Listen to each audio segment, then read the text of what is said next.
We do Geraldo Rivera. He's a Fox News correspondent at large. He's in Ohio today, where, Geraldo, I understand you've already been out in the elements.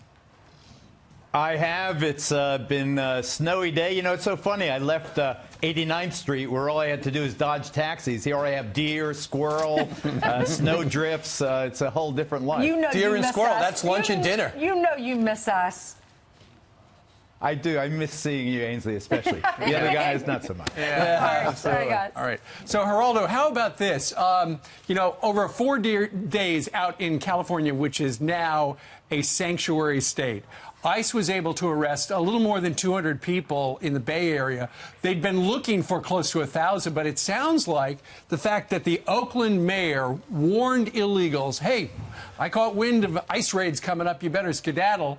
It sounds like they did, and now apparently the Department of Homeland Security and the Department of Justice are considering obstruction of justice charges against the mayor.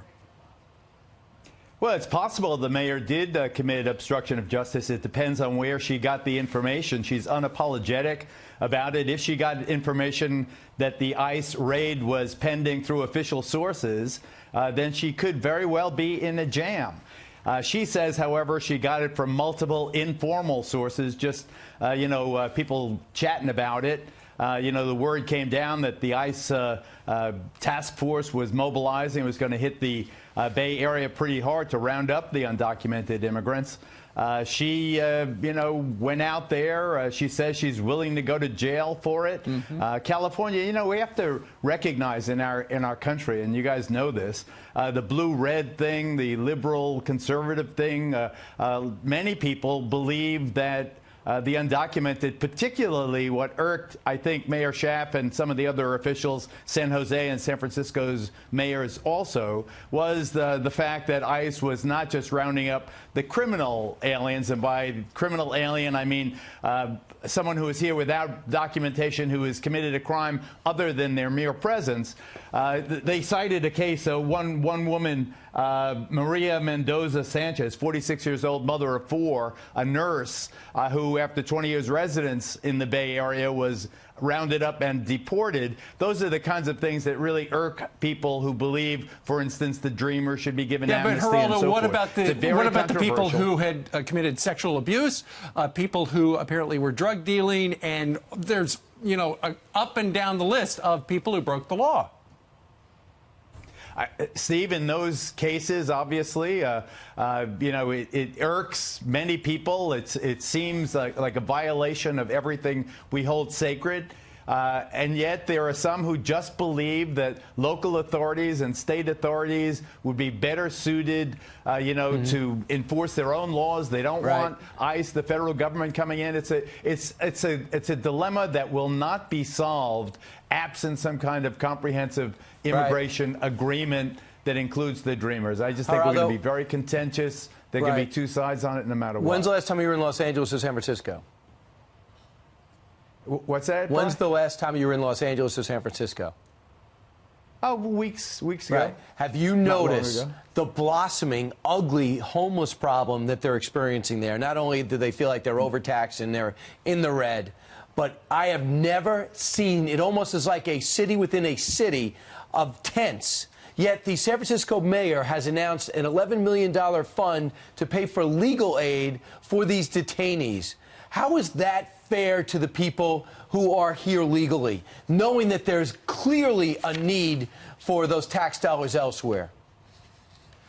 First of all, I absolutely agree. I have never, remember, I lived in California for many years also. So did I. I have never, particularly in San Francisco, seen the homeless problem more egregious than it is now. It is epidemic. They've had a very liberal attitude toward the homeless, and as a result, there are tent cities everywhere, under bridges. Any place there's a park where you can pitch a tent. I think it's really very unsavory in many, many regards. And there are other needs needs the city has. And that comes to your question about the $11 million legal aid fund and the morality of that. Again, I think it's going to be different strokes for different folks. When you consider how many of the people in the Bay Area and in California generally are Hispanic, how many of them have ties to the immigrant population, legal and illegal, it just is a way different place than I sit in the snows of Ohio. You guys are in Manhattan right now. California is different. It's far away. It has a different vibe, a different attitude. It goes to a different beat. You're never going to get people who believe in the strict enforcement of our immigration codes. Yeah, but it's getting to the tipping point. They're never going to be happy. All right, well, let's go to the East Coast. We talked a lot about the West Coast. It could well be.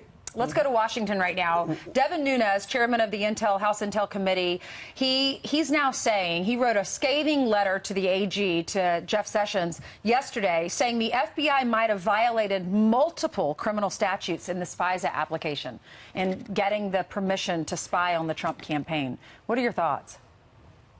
I agree with Devin Nunes. I believe that, first of all, when you have a FISA warrant, one of these sacred, secret warrants from a court that is unlike every other court in the land, it operates secretly because of all of the constitutional protections that are suspended by the FISA process. It's very, very strict. You have to have probable cause that the target of your investigation is an agent for a foreign government. You have to have probable cause. That means you have to have evidence that it is more likely than not likely that the target of your investigation, in this case Carter Page, is an agent for a foreign government, in this case Russia. So what was the probable cause for the FISA warrant? It turns out that the lion's share of it was in fact the Steele dossier, was in fact this salacious, uncorroborated, rumor-rife, compendium of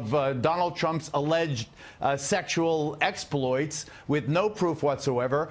And they disguised the Steele dossier, the FBI, it seems to me, as real evidence, as the evidence that would support that foundation of probable cause that I just described you need to get the FISA warrant. So if that is true, if and it appears to be true, Nunes seems he's saying that it's true, that the evidence was in fact all this innuendo, all this gossip, all this rumor mongering, and the FBI knew that and renewed that FISA warrant application several times, because they only last 90 days, to get Carter Page on basically false pretenses, then the whole thing can collapse, and you wonder about the agent's motivation, what they knew, when they knew it, and it really is very, very unsafe. Sure. Devin Nunes' counterpart on the Democratic side of the aisle is Adam Schiff. Adam Schiff was actually on The View with Condoleezza Rice yesterday, sitting across the table from him, and she just flat out said, hey, you guys, wrap it up. Listen, Geraldo.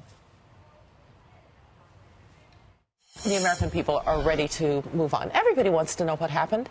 But as I also said to Congressman Schiff, the Intel committees also need to focus on what the Russians did, how they did it, because the first time, shame on them. The next time, shame on us if they can do it again. And I think there's too little attention to what they actually did and how we're going to deal with it. All right. 30 seconds worth of feelings about that, Geraldo?